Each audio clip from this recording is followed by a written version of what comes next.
Are you planning to go Christmas shopping on Friday? So many stores closing for Thanksgiving this year, which I think is good. But are you as a consumer ready to go out and deck the hall, spend a lot of money, or do you still have concerns about the economy or COVID-19 and other issues? We saw some of those concerns coming out of Gap and other retailers in their earnings reports and financial disclosures earlier this week affecting their stock prices. Lisa Miller is a consultant with decades of experience studying consumers, and she's worked with a lot of well-known, trusted global brands, including Walmart, Applebee's, IHOP, Kimberly Clark, Frito Lay, Quinta, and 7-Eleven. Lisa, it's great to have you on the show. Thank you so much, Scott. And you've got a lot of information as well if you look for the hashtag Journey Back to Joy and lwm-associates.com. So it's really nice to have you on. The earnings reports this week from some retailers, I think, surprised a lot of people. I think it was Macy's and the Gap that were all way off what a lot of people expected to see from them. Yeah, I think it's been a roller coaster, just like in so many other industries. You know, retail has been on this roller coaster ride. What was encouraging is that overall, you know, the economy from an October standpoint was actually pretty positive. And I think the data that I'm collecting and that I'm seeing is that the consumers are actually pretty excited and happy about the holidays in general, and in-store shopping is just a very big part of it. And that forward-looking insights, I think, at least paints a more positive picture for sure than last year. You know, it's interesting because I think last Christmas, so many people had changed their behavior. They weren't going out as much. Restaurants and things were closed or had dramatically cut hours, and people were a little bit more concerned about the pandemic. There wasn't a vaccine then available then, and we were told not to go anywhere or travel. So when Christmas came around, I think people had a lot of extra money laying around and were ready to go out and buy stuff. This year, I think things are a little bit back to normal, but there's, I think, a greater concern about the economy when you're looking at the employment numbers and inflation numbers and the cost of gas and other things that are going up. You may not want to spend as freely as you did a year ago when you had discretionary income. Yeah, it's a kind of a mixed bag, and you know, all of what you said is definitely accurate in the compare contrast. From an anxiety perspective, you know, we did see going into last year from the data is anxiety was definitely the most pronounced emotion that people were leading into the holidays. And today, it's basically flipped. Over half of Americans are basically saying they're very excited and happy about the holidays and looking forward to getting back out there, seeing families, they're vaccinated, getting on planes, all of those types of things. But at the same time, the data also shows that people are concerned about prices and inflation. And so it might look a little bit different, but I think, I guess never ceases to amaze me year over year when you see that pent-up demand. And so there is a lot, I think, at least the data I'm showing, the joy is going to be the most positive, which hopefully will encourage people to, you know, buy responsibly, but really help that retail industry get back on its feet. Are you seeing retailers that are kind of playing to that and avoiding that Black Friday blitz where they're putting specials out much earlier, letting these deals, these specials run longer? Is that the right strategy for them to take?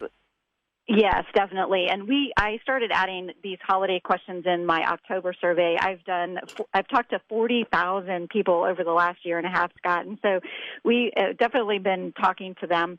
But what we're seeing is that even in October, about a third of the consumers in October said that they had already started their holiday shopping, not only just because of pricing, but inventory shortages. That number a month later has jumped up to over 50%. Literally as of last week, had already started shopping as well. And so I think I think all of the news and the publicity around inventory shortages has also been a good thing in the sense that people are kind of spreading out their holiday shopping. So I think that will be also good for retailers. How much do you think that the stories about inventory issues and supply chain issues will create panic buying and hoarding and people going out to get gifts that they may not otherwise want in hopes of hitting a secondary resale market? Well, that's a great point. And I think, you know, I think because the sales have already been, the sales, I don't know about you and your email and your text messages, the phones are already blowing up with, those offers and such. And I don't know that you're going to see those big, electronic discounts. They're going to be there. But it doesn't seem like retailers are going to have that tactic. But what I do tell consumers, for all your listeners out there, a couple of things. One is be patient and kind. Those retail frontline workers are doing the best they're doing, the best that they can. And we've seen so much bad customer behavior out there with the scuffles and getting into it with employees, and that just needs to stop. So people need to be patient. But I suggest that everybody has a plan A for their shopping list, but have a plan B, C, and D, because things are going to be out of stock. And, you just need to have, different options in your mind and not get so frustrated and disappointed as you go out there, and just, be mindful. I think it's interesting you mentioned the labor shortage as well. There are so many people who dread, so many people in retail, working in retail, that hate this time of year because of the way they're treated, and so many people are just walking off the job or not showing up now. We may see an even greater retail labor shortage by the end of the Christmas shopping season because these workers are so fed up with it and feel like that they can leave and find another job somewhere else at their lunch break. Right, and so there's so many openings, and what I've been telling people is that the consumers, we are part of the labor shortage problem because of that very fact that you just said. If people don't want to show up to work because, it's just rude behavior, then we as a society, we do play a part in that. And so I think we all need to be a little bit nicer, and I think we've lost some of our social skills as a society during the lockdown. Right. So hopefully people will be kind out there. I think they were deteriorating because of social media years ago, but that's a whole other conversation we could have, Lisa. Yes, it is. Lisa Miller is an expert on consumer psychology. LWM-associates.com is her website. You talk about the supply chain, inventory issues. I think we're going to see a lot of people getting gift cards this year because things are out of stock, and that's not a bad alternative. We've made fun of gift cards as gifts at Christmas time before, but this year that might be the best way to go. You can use it to buy whatever you want from Best Buy or Macy's or The Gap, all of these stores that are having trouble getting their inventory in from China. Oh, I couldn't agree more. In fact, I literally just posted on Twitter about that today, which is, gift cards are a great way for people. And I know there is that kind of baggage that they're impersonal, but, even in retail and restaurants, you're giving kind of a gift of an experience. And honestly, today, even just retail therapy, getting out there and having social experiences shopping, that's a good thing for us right now. So, yes, I think gift cards are a great alternative this year, particularly. Do you think gift cards benefit the retail outlets and restaurants more than if you just go and buy something? Well, having worked on gift cards in past life in the restaurant space, one of the nice things from a business perspective is that people tend to overspend the gift card. So if you get a $25 or even a $50, it's kind of like free cash. So typically you're going to end up spending a little bit beyond that.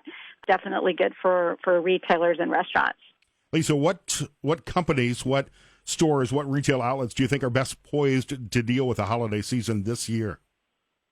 Well, I think instead of thinking about it from a specific maybe brand or retailer perspective, I think one of the most important things is the retailers that actually will have those employees' backs and making sure that the employee is having a good experience. Those are the ones that are going to be successful.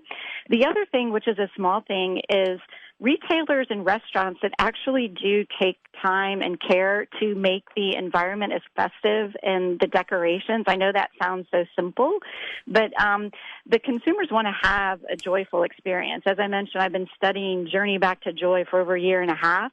And so those restaurants and retailers that can provide those more joyful experiences, even with all those challenges, those are the ones that are going to be successful. Lisa, as you talk about the people who were excited for the holidays and the shopping season, is that based on income levels at all? If you've got more money, if you've got money to spend, you might be more excited than somebody who's been struggling for the last couple of years. Yes, unfortunately, we do see that in the data is those with lower incomes, $50,000 and under. I mentioned earlier that the overall average is about 54%. And so those under 50,000, it is about 4 points lower. And then those that have higher income over 100,000, that joint excitement is definitely higher. I think one of the underbellies, kind of unfortunately along that point is we do see that people are saying about 15% of families that have kids under 5 can't afford to buy any presents. Wow. This year, and that's a difference from last year. And so that underlying struggle is absolutely still there for some Americans. And I'm sure that these trends are typical in an ordinary year based on if you got more money to spend, you're able to spend it. But also, I wonder how that will affect which retail stores benefit from that discretionary income that upper income families and households have to spend. Yeah, and I think that the sweet spot for holiday spending has always been that households with kids, but then particularly, that 6 to 8 year old child sweet spot. And the positive thing about that, so around toys and those types of things, those numbers look really strong. In fact, I said, about half of Americans are pretty excited and happy. When you look at parents of children 6 to 8 years old, that number jumps in the 70s. And so that's a really, really core audience, obviously, for holiday shopping. I also think this year we'll see a lot of spending from dual-income, no-kid families because they're able to go out and buy things like a Peloton on sale or new electronics and computers or video games. If they don't have to worry about their kids asking for time to play Call of Duty, they can play it themselves or going to buy new televisions, which are on sale. And it will also be interesting, I think, to watch the clothing market, watching Macy's and Nordstrom's and the Gap as more things and businesses reopen, whether we're going out to buy more clothes rather than the gray sweatpants we sat around in all year. We are already seeing that for sure. As companies go back to more office work, we are definitely seeing that some of those, the leisure trend, the sweats and workout, stuff like that was really growing a lot last year. But as people in 2022 have to go back to office jobs, or at least even if it's a couple days a week, those stores are going to be, benefiting from that. But one of the things I am going to be tracking in my December survey is what you were just talking about, which is, typically as Americans, we do when we're shopping for other people, it's not unusual to put something in the basket, or the online cart, for yourself. And it'll be interesting to see how that pans out for this year, because that's a big part of the growth in year-over-year holiday spending is when people kind of treat themselves to something. You can also see these surveys at lwm-associates.com and hashtag Journey Back to Joy. If you search for that, you'll see all of Lisa's articles. One more quick question. You talk about putting things into your online shopping cart. Do you think we'll see more people out in brick-and-mortar stores or shopping online? And if you do, just a side note, find local retailers. If you can shop in person at a locally owned store or business or online at a locally owned company, help them out. Many of us have stock in Amazon. I get that, and Amazon kind of drives the market, but Amazon does just fine on its own year-round. You find somebody local that you can support, too. I think that's right. And I do feel like the data that I show, that joy of shopping in-store, in person, there's definitely data to support that. Online is not going away. There's a still large group of people that prefer shopping online. But what's exciting for the retail industry is that people want to get back to the stores, because it is I have data, over half of Americans are saying that they prefer it just because it's a social experience, it's more satisfying. And one of the things that's really good about shopping in stores is that you actually can leave with the gift in your hand versus, having to know, is it going to actually arrive if you order it online? Because there's obviously shipping delays and things like that. So there are some benefits, and definitely people are looking forward to getting back into stores.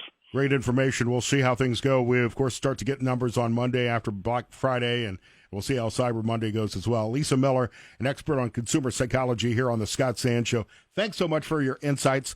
Hashtag Journey Back to Joy. LWM-associates.com is the website. Thanks, Lisa. Thank you so much, Scott. Have a good one.